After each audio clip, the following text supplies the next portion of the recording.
Hello, this is Tony Hiller from RealClimateScience.com.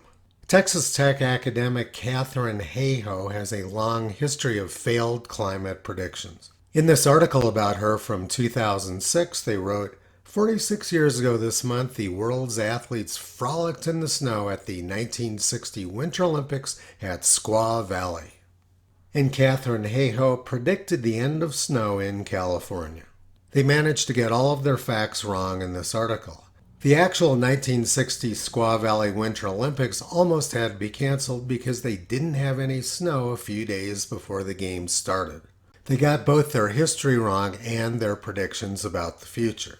It's been snowing almost continuously in California for months, and they may well be headed for a record snowfall winter this year.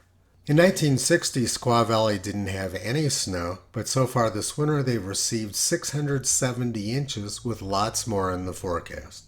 Undaunted by her past failures, Katharine Hayhoe has become increasingly confident in spreading climate misinformation. The previous predictions were not wrong. The uncertainty is us.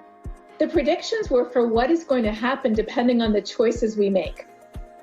Prior to the Paris Agreement in 2015, the world was heading towards a future that was between 4 to 5 degrees Celsius warmer than today. And you might say, well, that doesn't sound so bad. It's 4 or 5 degrees outside or inside warmer. But think of it in terms of the human body. The temperature of the planet has been as stable as that of the human body over the course of human civilization on this planet. If our body is running a fever of 1 or 2 degrees Celsius, or 3 or 4 or 5 or 6 degrees Celsius, that is life-threatening. That was a pretty impressive amount of disinformation in just a few sentences. About 20 years ago, Katharine Hayhoe generated the slide predicting huge amounts of warming in the future. That warming hasn't occurred, and recent global temperatures measured in the troposphere haven't been a whole lot different than they were 35 years ago. So Katharine Hayhoe is trying to walk back her ridiculous prediction by claiming that her and her friends saved the climate. Prior to the Paris Agreement in 2015, the world was heading towards a future that was between 4 to 5 degrees Celsius warmer than today. That claim is complete nonsense. The Paris Agreement had zero impact on the growth of atmospheric carbon dioxide. The United Nations has made dozens of climate agreements, and they're all scams. None of their climate agreements have accomplished anything. The annual growth rate of carbon dioxide in the atmosphere right now is the highest it's ever been. Now let's look at her claim that the climate used to be stable during the course of human civilization. These graphs were in the 1990 United Nations Intergovernmental Panel on Climate Change report. The graph showed very warm periods in the past, like the Holocene maximum and the medieval warm period. They also showed a very cold period called the Little Ice Age. During several winters around that time, the Thames froze over in London. The entire Viking population in Greenland froze or starved to death. 90 years ago, even the New York Times was aware of this. Around the time Stonehenge was built, the Earth was much warmer. The Arctic Ocean may have been periodically ice-free. Trees grew all the way to the edge of the Arctic Ocean in Canada, where now the tree line is 80 to 100 kilometers further south. The mean July temperature along the northern coastline of Russia may have been 2.5 to 7 degrees Celsius warmer than now. Katharine Hayhoe said that much warming would be fatal.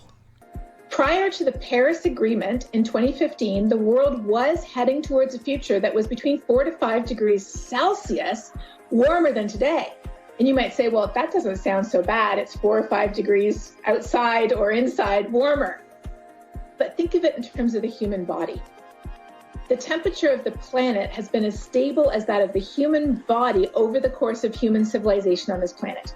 If our body is running a fever of 1 or 2 degrees Celsius, or 3 or 4 or 5 or 6 degrees Celsius, that is life-threatening. That's some pretty spectacular misinformation. During the Holocene maximum, when Earth was much warmer, civilization thrived around the world. Humans do well during warm periods. Her claim that the climate used to be stable is complete nonsense. The western United States has experienced multi-century droughts in the past, which were much more severe than anything we've experienced recently. Near the end of the 13th century drought, the Anasazi people who dominated the Southwest for hundreds of years disappeared. Large cities off the coast of India, which existed 9,000 years ago, are now under 120 feet of water. Katharine Hayhoe wants people to believe that she's a scientist and evangelical Christian, when in fact she's just a political hack. And she blocks everyone on Twitter who has a different opinion, including all of my followers. Toto's been pulling back the curtain on these professional climate scamsters for the past 15 years. You can visit Toto, Kyrie, Caesar, Toki, Upla, and the 4 new puppies on the web at realclimatescience.com.